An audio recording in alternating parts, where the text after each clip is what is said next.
قولي ربنا سبحانك لا علم لنا إلا ما علمتنا إنك أنت العليم الحكيم افتح لنا أبواب رحمتك وانصر علينا خزائن رحمتك يا ذا الجلال والإكرام اللهم إنا نسألك ما علمتنا فردده إلينا ذا حاجتنا إليه ولا تنسنا يا رب العالمين. Alhamdulillah Rabbil Alamin. Para jemaah rahmati Allah, intinya senantiasa kita panjatkan puji syukur kepada Allah Subhanahu wa taala atas nikmat dan rahmat yang Allah berikan kepada kita. Di mana malam hari ini Allah mudahkan langkah kaki kita menuju tempat yang mulia ini, terus sama-sama menggunakan perintah yang agung, yaitu salat maghrib dengan berjamaah. Mudah-mudahan segala kebaikan yang kita lakukan diterima oleh Allah Subhanahu wa taala. Salawat salam semoga terima curahkan kepada junjungan kita baginda Nabi Muhammad sallallahu alaihi wasallam, serta keluarganya yang suci, para sahabat yang mulia, dan seluruh para pengikutnya setia sampai akhir zaman nanti. Mudah-mudahan kita digolongkan diakui sebagai umatnya dan mendapatkan satu umat nanti yaumil qiyamah.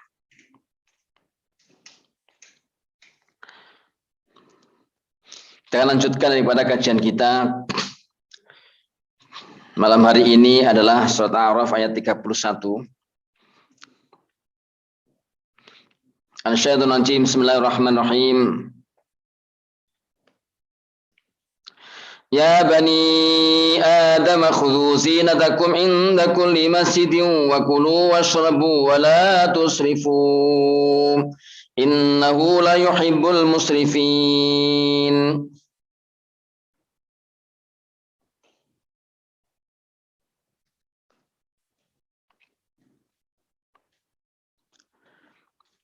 Ya bani Adam, wahai anak Adam, khudhu zinatakum inda kulli masjidin. Ambillah perhiasanmu setiap kali melaksanakan sholat atau sholat di masjid. Wa kulu washrabu wa la tusrifu, makanlah dan minumlah dan janganlah kalian melampaui batas. Innahu la yuhibbul musrifin, sesungguhnya Dia Allah tidak menyukai orang-orang yang melampaui batas. Sababul nuzul ayat ini, Ibnu Abbas radhiyallahu anhu mengatakan, Kadil mar'atu tatawwafa bil baiti uryanah. Dikatakan bahwasanya wanita di masa itu orang jahiliyah gitu ya, melaksanakan tawaf di Baitullah dalam keadaan telanjang.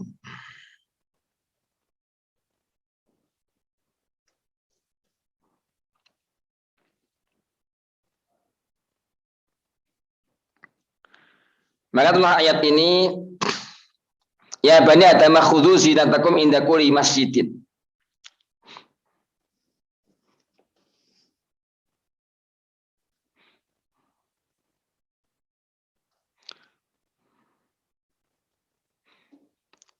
Sebagaimana kisah di zaman dahulu terangkan bahwasanya haji pertama itu dilakukan pada tahun 9 Hijriah. Ini perintah pertama haji itu turun pada tahun 9 Hijriah. Maka saat itu Nabi SAW mengirimkan rombongan haji pertama sebagai amirul hajjnya adalah Abu Bakar Siddiq radhiyallahu anhu. Jadi amirul hajjnya, pimpinan daripada haji saat itu adalah Abu Bakar Siddiq radhiyallahu anhu.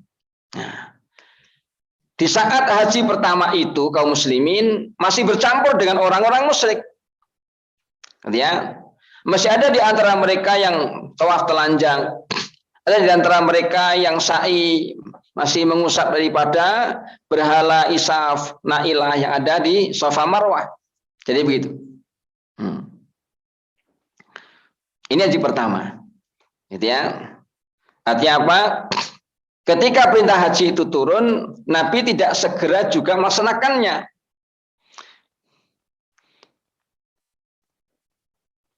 Ini artinya apa? Jadi kata alim ulama, jadi boleh menunda itu sampai saat yang memang keadaannya memenuhi ketentuan, gitu ya. Sudah siap daripada hartanya, siap daripada ilmunya, siap semuanya. Dia diatur dengan sedemikian rupa. Nah, gitu ya. Yang kedua, ketika tahun ke-10 Hijriah, jadi haji itu dipimpin oleh sahabat Ali radhiyallahu anhu. Gitu ya. Ini pimpinan yang kedua. Ini pada tahun kedua. Maka saat itu masih juga seperti itu. Masih ada juga orang-orang musyrik yang melaksanakan haji bersama kaum muslimin. Gitu ya. Maka saat itulah ketika melaksanakan wukuf, maka Sayyidina Ali radhiyallahu menyampaikan kepada mereka. Artinya apa? Jadi tahun ini adalah tahun terakhir orang-orang musyrik melaksanakan haji. Jadi itu. Untuk tahun depan, maka tidak ada lagi orang-orang musyrik yang boleh melaksanakan haji. Tidak boleh orang-orang yang tawaf dengan telanjang. Diumumkan seperti itu. Gitu ya. Ini tahun ke-10 ketika dipimpin oleh sahabat Ali radhiyallahu anhu. Amirul Hajjnya pada waktu itu, gitu ya.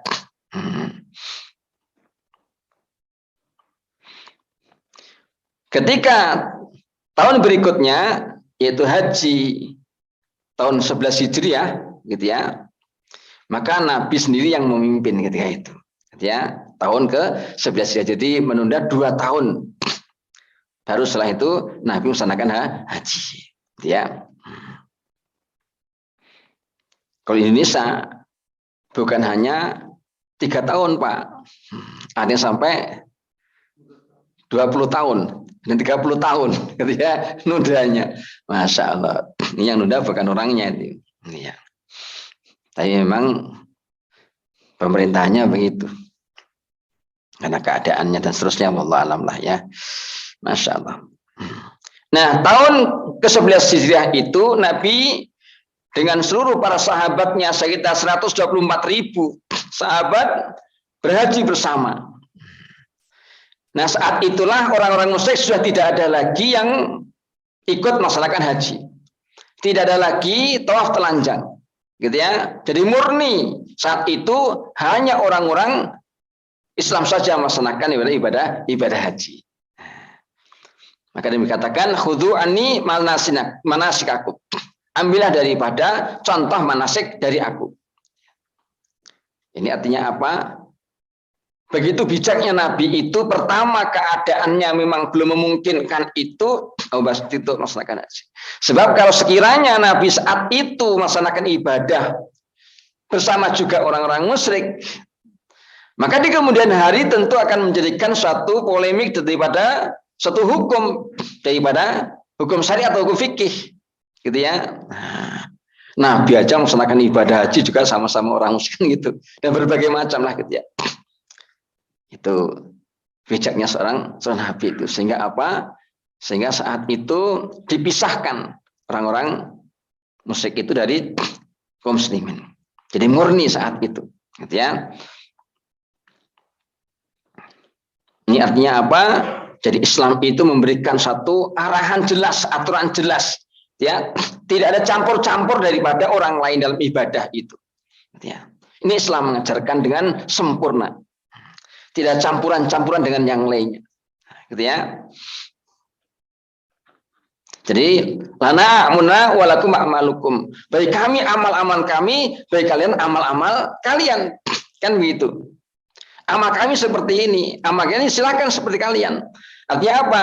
Tidak perlu kan mencampuri amal kami, dan kami pun juga tidak akan mencampuri amal kalian. Itulah daripada lakum dinukum waliyadin. Ya sudah, silakan.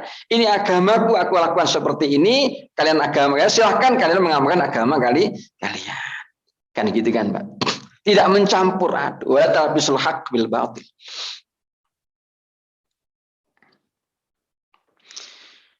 Maka Allah perintahkan keadaan seperti itu. Akhirnya ayatnya bani Adam khudzu zinatakum inda kulli masjidin.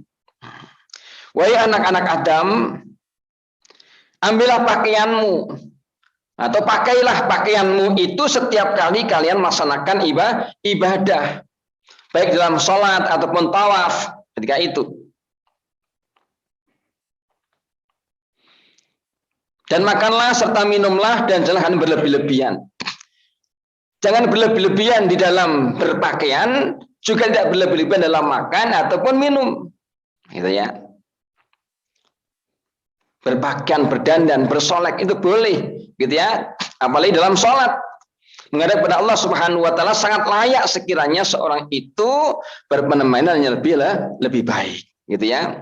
Karena sedang menghadap kepada Allah. Kalau orang itu menghadap kepada seseorang saja yang dianggap mulia, jangankan sampai menghadap presiden, Pak. Jangan sampai menghadap daripada seorang gubernur, menghadap Pak Lurah saja.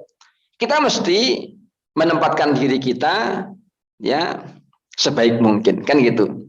Layak nggak kira-kira selesainya pakai pakaian seperti ini di hadapan seorang Pak Lurah? Apalagi kita kepada Allah Subhanahu wa taala. Gitu ya. Berdandan, berwangi-wangian. Maka Nabi selalu berwangi-wangian walaupun Nabi sudah wangi. Mengajarkan kepada umat supaya apa? Di hadapan Allah itu sebaik mungkin. Gitu ya, sebaik mungkin. Dari segi pakaiannya, bersoleknya, berdandannya, berwangian dan seterusnya. Gitu ya. Hanya jangan berlebih-lebihan. Jangan berlebihan segala sesuatu. Baik dalam berpakaiannya, baik dalam makannya ataupun dalam minumnya. Islam itu selalu mengajarkan kesederhanaan, sederhana tapi pantas gitu ya. Di kalangan orang kaya tidak terlihat rendah, di kalangan orang miskin juga nggak terlalu tinggi, sehingga orang bisa untuk mengikuti. Orang-orang kaya juga bisa mengikuti karena tidak merasa rendah dengan penampilannya itu. Orang-orang miskin pun juga tidak minder, gitu lihat.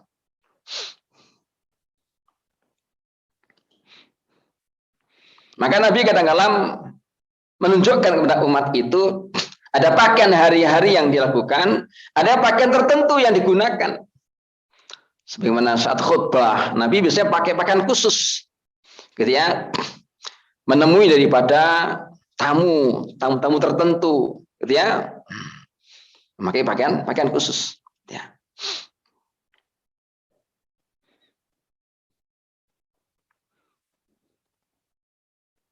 Hanya tidak berlebih-lebihan, ya. Baik dalam berpakaian, baik dalam makan ataupun dalam minum. Sekalipun itu halal, gitu ya. Kalau nggak halal nggak dipesan di sini, Pak. Sekalipun itu halal. Karena halal itu dihisab, haramnya akan diazab. Halal saja itu akan dihisab, apalagi haramnya. Haramnya masih akan diazab. Ya. Inna Allah yuhibbul musrifin, sungguhnya Allah tidak menyukai daripada orang-orang yang berlebih-lebihan, gitu ya. Dalam segala hal tidak berlebih-lebihan.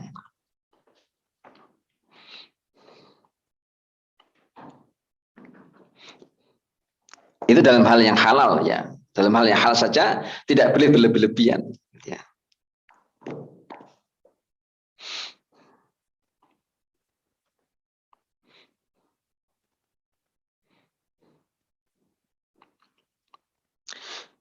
Qul man harrama zinatallahi allati akhraja li ibadihi wa thayyibati minar rizq. Qul hiya lil ladzina amanu fil hayatid dunya khalisatan yaumal qiyamah. Kadzalika nufassilul ayati liqaumin ya'lamun. Qul katakanlah man harrama zinatallah. Siapa yang mengharamkan perhiasan Allah allati akhraja li ibadihi, yang Allah keluarkan untuk hamba-hambanya. Wa thayyibati minar rizqi, dan juga rizki yang baik-baik. Qul katakanlah hiya lil ladzina amanu fil hayatid dunya. Katakanlah ia itu adalah bagi orang-orang beriman dalam kehidupan dunia, khalisatan yaumal qiyamah, dan khusus nanti pada hari kiamat. Kadzalika nufasul ayat liqaumin ya'lamun, yang demikian itu kami menerangkan ayat-ayat ini bagi kaum yang mengetahui.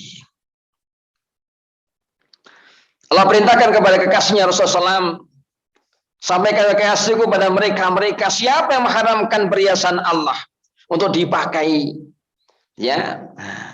Siapa yang mengharamkan seseorang untuk memakai pakaian, ya, yang bagus, yang indah, yang rapi, yang bersih, yang suci. Allah saja tidak mengharamkannya, ya. Kok ada orang mengharamkan berpakaian ketika sholat, ketika tawaf, dan seterusnya.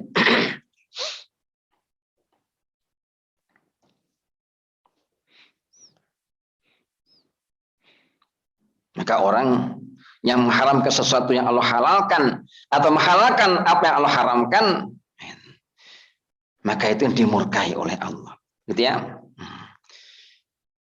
Jadi yang menentukan kehalalan, keharaman sesuatu itu dari Allah Subhanahu wa taala, ya. Tidak membuat sendiri.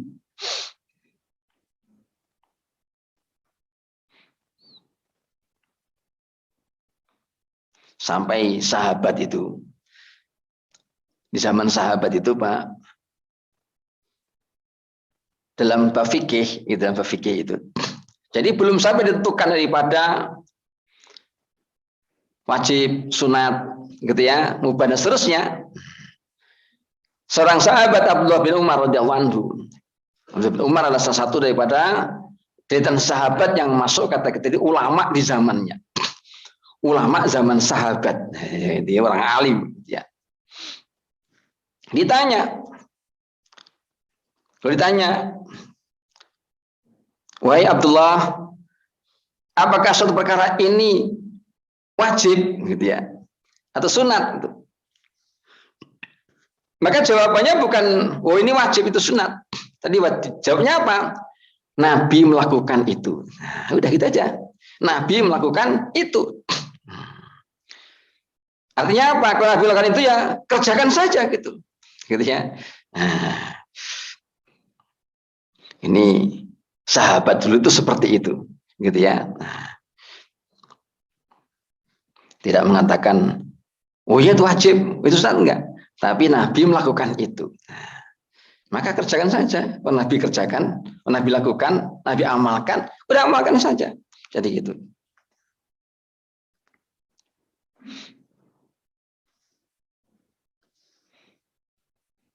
Nah, mulailah daripada zaman tabi'in itulah yang kemudian menentukan daripada hal-hal tersebut itu sesuai daripada qarinah yang ada, gitu ya.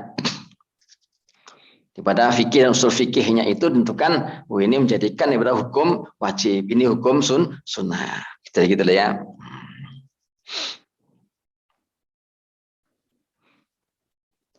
Sifat kepatuhan umat manusia ketika zaman sahabat, zaman tabi'in, gitu ya.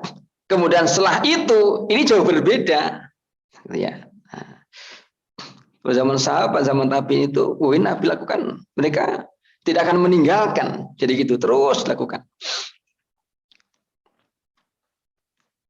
Apalagi zaman sekarang, gitu ya. Sudah dikatakan wajib saja kadang-kala masih berani meninggalkan, gitu ya.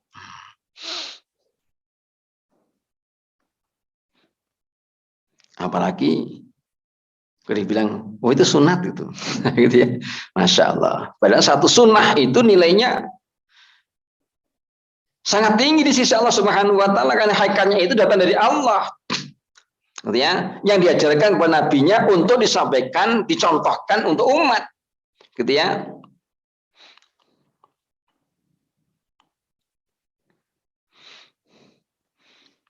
Sehingga orang sekarang banyak hanya melihat daripada satu hukum, hukumnya sunat gitu. Gitu ya. Nah, tapi tidak melihat daripada besarnya atau harga nilai satu amal sunnah itu.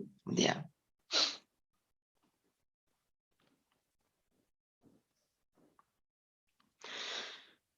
Jadi kulman haram asinatul lati yakhujal ibadihi. Apalagi yang wajib itu diharamkan, lebih besar lagi, berat lagi itu. Katakanlah siapa yang mengharamkan nilai perhiasan Allah yang telah Allah keluarkan untuk hamba-hambanya. Maka saya sampaikan, bahkan pertama kali yang Allah berikan kepada manusia itu pakaian. Ya, yang diberikan ilham oleh Allah kepada manusia ketika masa di dunia ini bagaimana caranya untuk membuat pakaian, gitu ya. Diajari oleh Allah, diilhami oleh Allah sehingga manusia itu bisa menutup daripada auratnya. Jadi sifat kemanusiaan membedakan daripada binatang itu kenapa? Karena pakaiannya ini. Ya. Ketika manusia ini berpakaian dengan baik, maka sifat kemanusiaannya menjadi terhormat. Tapi ketika manusia itu melanggar daripada etika dalam berpakaian, maka mengurangi daripada nilai harga kemanusiaannya. Kan begitu kan, Pak?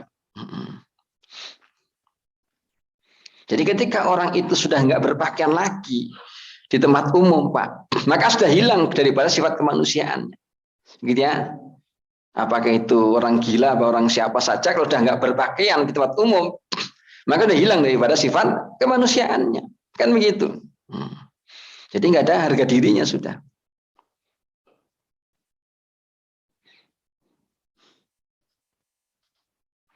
Maka istilah bahasa Jawa itu dikatakan ajining rogo songko busono. Nah, ya. Harga satu diri itu bergantung daripada pakaiannya. Sehingga orang itu bisa dinilai ini. Oh, ini orang pakaiannya pakai pakaian baju muslim, baju koko atau apa gitu ya. Oh, ini biasanya orang Islam gitu ya, orang pakaian begini gitu ya. Seterusnya itu.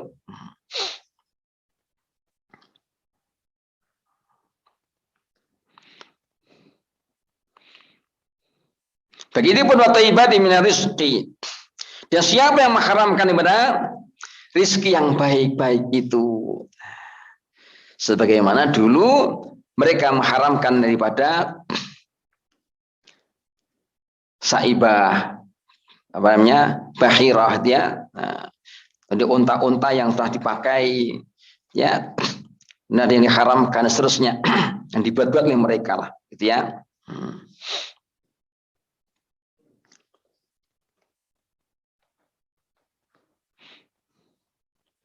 Jadi dikeramatkan, gitu Pak. Ya. Nah, Indonesia pun juga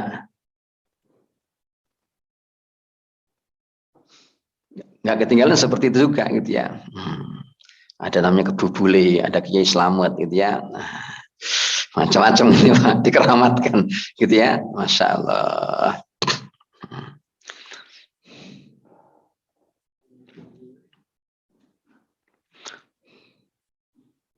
Padahal itu juga makhluk biasa sebagaimana yang lainnya juga, gitu ya.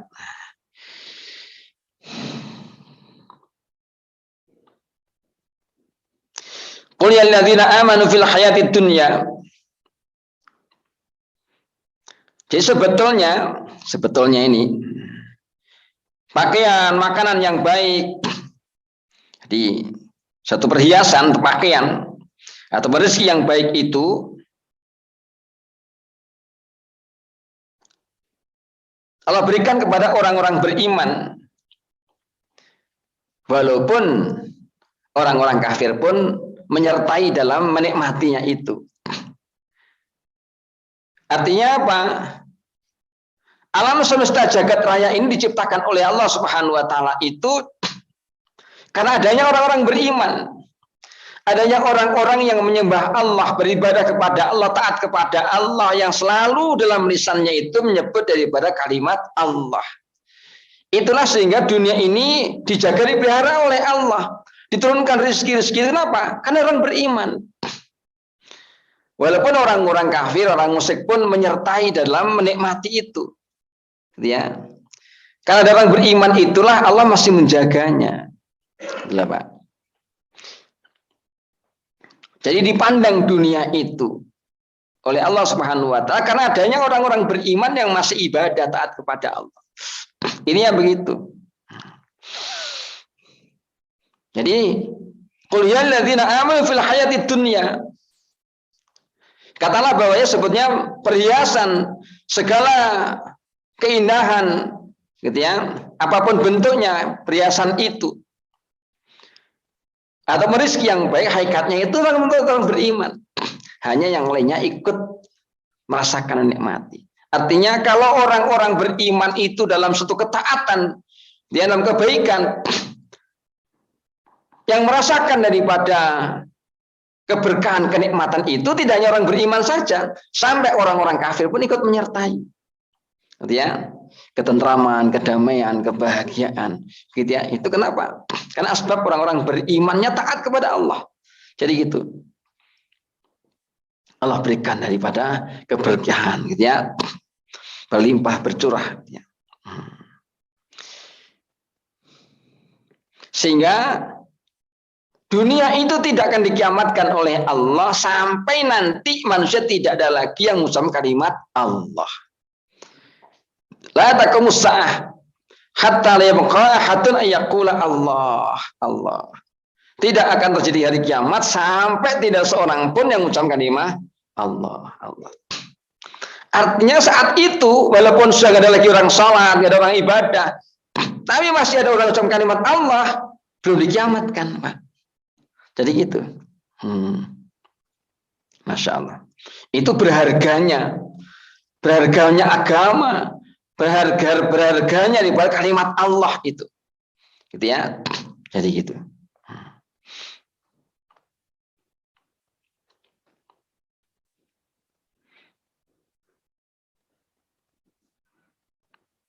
Itu di dunia, apalagi nanti di akhirat, Pak. Bagaimana keuntungan orang-orang yang ketika di dunia dulu ucapan kalimat Allah, kalimat la ilaha illallah. Kalau di dunia saja ini asbab daripada dunia dijaga, gitu ya, oleh Allah. Allah akan masih berikan rezeki terus saja ke dunia ini, sehingga orang-orang kafir, sehingga orang-orang musyrik, sampai binatang-binatang itu pun mendapatkan anugerah Allah gara-gara orang-orang beriman itu masih ucapkan kalimat Allah. Ya, kalau orang beriman semakin taat kepada Allah, semakin tekun dalam ibadahnya, masya Allah, bercurah luar biasa. Kayak itulah.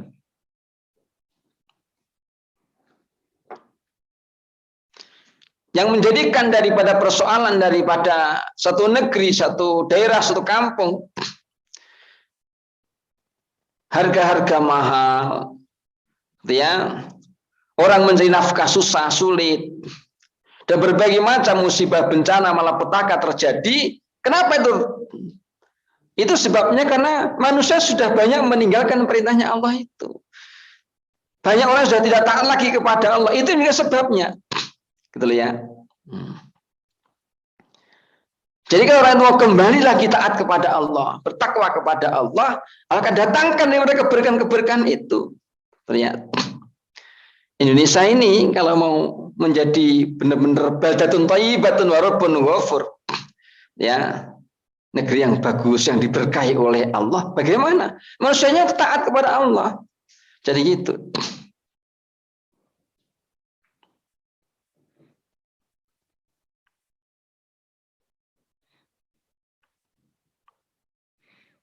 Itu nggak ada lagi cara-cara lain tuh, Pak. Bukan karena kurangnya ahli ekonom, bukan karena kurangnya ahli hukum, ya, dan berbagai macam, bukan karena kurangnya ahli teknologi dan seterusnya. Ini sangat banyak Pak, SDM yang pintar-pintar banyak, gitu ya. Yang itu loh, karena sudah banyak meninggalkan daripada perintah Allah, gitu ya, jauh daripada agama Allah.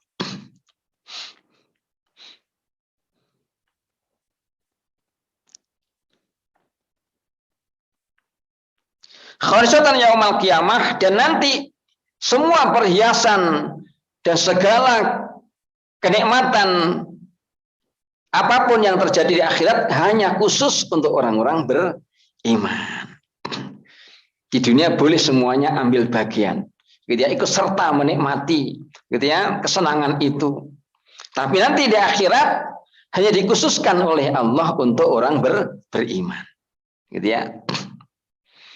Sifat rahmannya Allah kepada seluruh makhluk-makhluknya di dunia ini, sifat rahimnya Allah nanti hanya khusus kepada orang-orang beriman di akhirat. Itu ya. Dan Sahih terangkan bahwasanya Allah memiliki 100 rahmat. Di mana Allah membagikan satu rahmat itu seluruh makhluk di dunia ini. Satu rahmat, Pak. Itu dibagi di dunia ini sudah kayak begini keadaannya. Banyak orang yang kaya-kaya, berkecukupan, gitu ya. Kesenangan, kenikmatan, luar biasa lah. Satu rahmat itu. Yang Allah berikan daripada seluruh makhluknya di dunia ini. Dan 99 rahmat Allah akan berikan nanti untuk khusus khalisatan yaumal qiyamah untuk orang-orang beriman. Kayak apa itu 99 itu, Pak? Satu rahmat aja sudah kayak begini. Gitu ya. Masya Allah. Orang kaya-kaya banyak, ya. Orang-orang punya daripada berbagai macam kekayaan-kekayaan, kerajaan-kerajaan, istana-istana, gitu ya. Masya Allah. Itu satu rahmat dibagi oleh Allah di dunia ini. Nah, untuk orang-orang beriman, Allah akan khususkan lagi nanti di akhirat 99 rahmat. Masya Allah. Jadi artinya apa? Untuk orang beriman di dunia ini tidak ada masalah sebetulnya, gitu ya. Karena Allah telah memberikan janjinya itu nanti khusus orang-orang beriman. Dengan 99 rahmat itu di surga. Gitu ya. Artinya sudah begini aja. Sabar, gitu ya. Nah, dunianya gini aja gitu.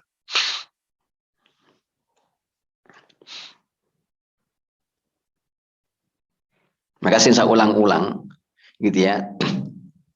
Orang-orang yang diberikan oleh Allah kekayaan yang berlimpah-limpah itu, dengan mereka tidak taat kepada Allah itu yang nggak enak-enak banget, gitu loh. Bahkan yang ada justru oleh Allah sempitkan perasaannya, gitu ya.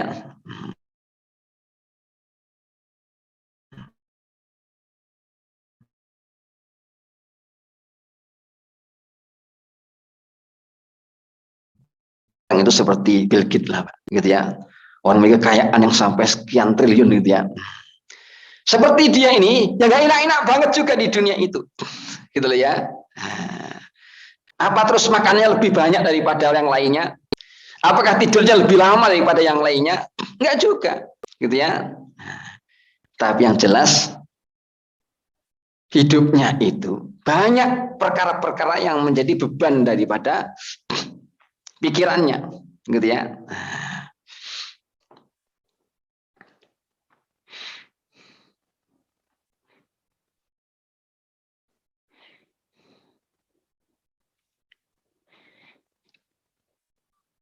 Maka Allah sering mengingatkan kepada kita itulah ya gurunna kata kalau bulan tidak kafaru fil bilad mataun qalil summa ma'wahum jahannam fabisal mihad. Janganlah engkau terpedaya, tertipu, terpesona, silau mandang orang-orang kafir di negerimu dengan bebas itu, gitu ya. Nah, biasa saja, gitu ya. Itu kan hanya kelihatannya saja, kelihatannya saja. Dan itu dikatakan oleh Allah matan kali keselang sedikit saja, gitu ya.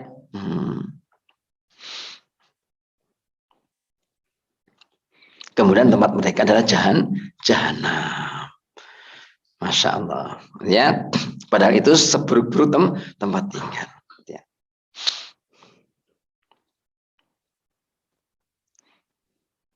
Di dunia itu apa yang paling enak coba, Pak?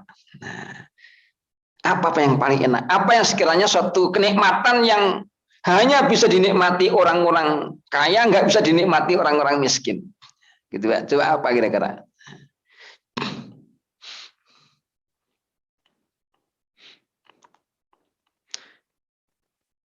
Kata alim ulama, nikmat dunia itu ya itu saja sebenarnya, gitu ya. Nah, dikatakan aklun wa surbun wa naumun wa jimaun. Nikmat dunia itu hanya cuma 3 perkara saja. Apa itu? Makan, minum, tidur, dan jima. Itu semua juga dinikmati orang-orang miskin juga sebetulnya. Dan bahkan orang-orang miskin pun justru banyak lebih menikmati dibandingkan orang-orang kaya. Ya Pak. Nah. Orang kaya itu dan cuma bisa membeli menunya, Pak. Gitu ya. Nah. Tapi nggak bisa membeli pada nikmatnya. Menu mahal, makanan lezat, mungkin gitu ya, makan enak. Tapi nikmatnya makan nggak bisa dibeli. Orang miskin, katakanlah hanya sekedar sayur asam, ya Pak, ikan asin, gitu, sama sambal.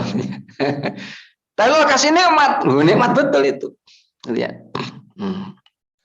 mengalahkan daripada hidangan-hidangan yang dimakan orang kaya.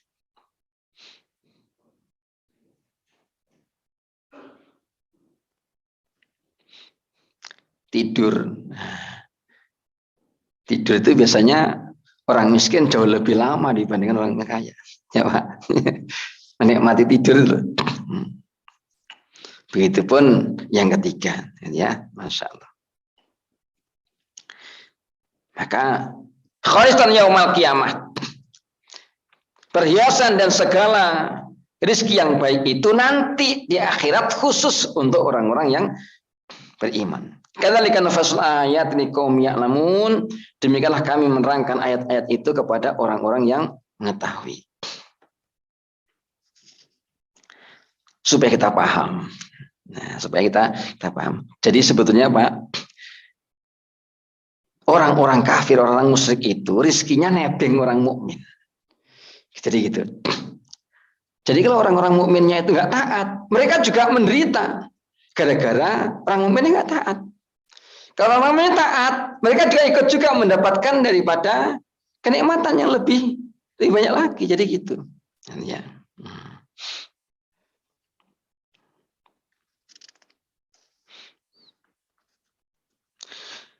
Qul innama harrama rabbiyal fawahisha ma dhahara minha wa ma batan wal ithma wal baghya bighayri haqqi wa an tusyriku billahi ma lam yunazzil bihi sultana wa an taqulu 'alallahi ma la ta'lamun.